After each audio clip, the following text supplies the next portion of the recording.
नमस्कार, सुप्रभात, good morning, बहुत स्वागत है आप सभी दर्शकों का। सुबह के 8 बज चुके हैं, देख रहे हैं आप आज तक, और इस वक्त मैं आपके साथ आशुतोष चतुर्वेदी। हिजबुल्लाह कमांडर की हत्या के बाद लेबनान इजराइल जंग को लेकर दुनिया भर में प्रतिक्रिया आ रही है। इजराइल की तरफ से बंधकों की रिहाई तक युद्ध जारी रखने का ऐलान कर दिया गया है। लेबनान ने कहा है कि शनिवार को इजराइल की तरफ से हुए हमले में 33 लोगों की मौत हुई है और 195 लोग घायल हैं। उधर ईरान में 5 दिनों के शोक का ऐलान किया गया है। ये युद्ध अपडेट आपको कर रहे हैं। अमेरिका ने इसी बीच कहा है कि अब युद्ध विराम का समय है। तो बेरूत में नसरुल्लाह ढेर, उधर तमाम जो देश हैं उनमें भी उबाल। और क्या इससे जंग और बढ़ेगी या इजराइल की आक्रामकता को देखते हुए बैकफुट पर जाएंगे इजराइल के दुश्मन? सवाल यह है। तो नसरुल्लाह के मारे जाने की हिजबुल्लाह ने पुष्टि कर दी है और साथ ही बड़ी तबाही की बात स्वीकार किया गया है वहां से। शनिवार को लेबनान में 33 लोगों की मौत हुई है और 195 घायल। यह अपडेट, और इनकी संख्या और भी बढ़ सकती है क्योंकि घायलों की संख्या बहुत ज्यादा है और इनमें से बहुतों की हालत नाजुक भी है।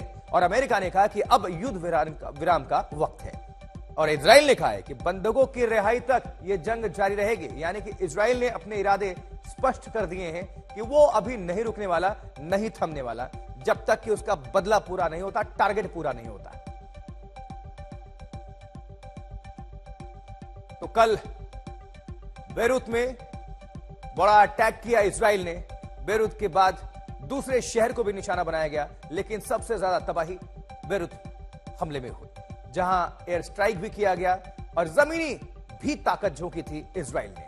और तस्वीरें आपको सब कुछ गवाह दे रही हैं, गवाही देखिए जरा। आसमान में उठते हुए धुएं और आग का ये गोला, जमींदोज होती हुई बिल्डिंग्स, और इसी में छुपा हुआ था, इसी में मौजूदगी थी। खुफिया अपने सूत्रों से जानकारी लगाई इजराइल ने और टारगेट पर निशाना साधा, और परिणाम ये कि नसरुल्लाह की मौत हुई।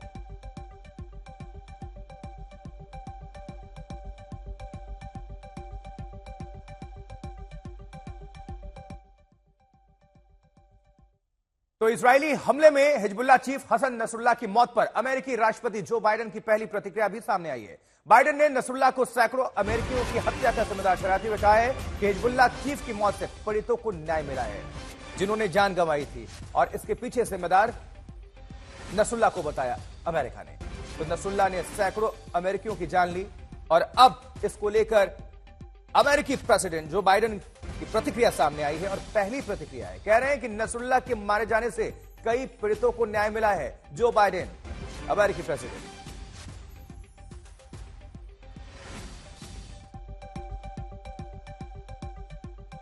दुनिया के तमाम जो नेता हैं, तमाम जो बड़े देश हैं, वो सब इस मामले में प्रतिक्रिया दे रहे हैं और साथ ही साथ चिंता भी प्रकट कर रहे हैं कि आखिर युद्ध कब रुकेगा, कैसे थमेगा।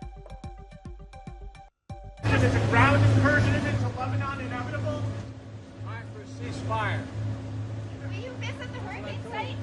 Will you respond to the missile attacks on the U.S. warships? Will you respond to the missile attacks on the U.S. warships in the Red Sea? We're responding.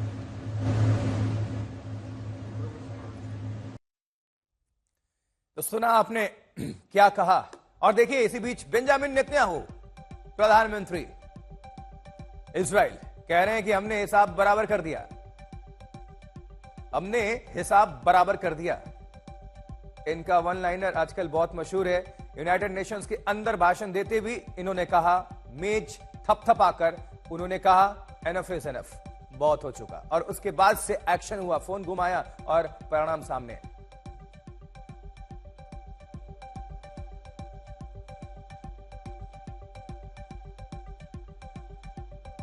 चलिए कुछ आपको और डिटेल्स दे देते हैं, जानकारी पहुंचाते हैं। इजराइल ने वीडियो जारी किया इस बीच, देखिए जरा बेरूत में किस तरह से द पोर्ट ऑफ बेरूत, तमाम इलाके जो देख रहे हैं आप, और ये जो मार्क देख रहे हैं, ये हथियारों पर नजर है। क्या कुछ ये डिटेल्स इसकी आ रही हैं और टारगेट किया गया। अब देखिए जरा, अब ये पूरा इसमें दर्शा दिया गया है किसकी कहां से दूरी कितनी है, कितने मीटर, कौन सी बिल्डिंग, कैसे हुआ। ये पूरा वीडियो इजराइल ने, आईडीएफ ने, इजरायली डिफेंस फोर्स ने जारी किया है। और अंडरग्राउंड बेसमेंट में क्या कुछ था। अंडरग्राउंड बेसमेंट में हिजबुल्लाह के एंटी शिप मिसाइल भी तैनात थी, लेकिन रही की रही, धरी की धरी रह गई, क्योंकि इजराइल ने हमला बोला। वो मिसाइल्स भी नष्ट हैं और नसरुल्लाह भी, उसकी भी मौत हो गई, वो भी नष्ट है। इजराइल में जश्न है, लेकिन दुनिया के जो तमाम देश हैं वो इस वक्त कहीं ना कहीं चिंता में डूबे हुए हैं और कई जगह पर हाई लेवल की मीटिंग भी हुई। ईरान भी बौखलाया हुआ है और परेशान भी है साथ में, क्योंकि इजराइल ने अपने इरादे जताए हुए हैं। बेंजामिन नेतन्याहू पूरी तरह से फ्रंट फुट पर खेल रहे हैं और उन्होंने बताया कि अभी युद्ध थमने वाला नहीं है। अगर आपको लगता है कि ये थम जाएगा यहां पर, जी नहीं, अभी बदला पूरा हुआ है, लेकिन कार्रवाई जारी रहेगी जब तक इजराइल खुद को महफूज नहीं समझ लेता।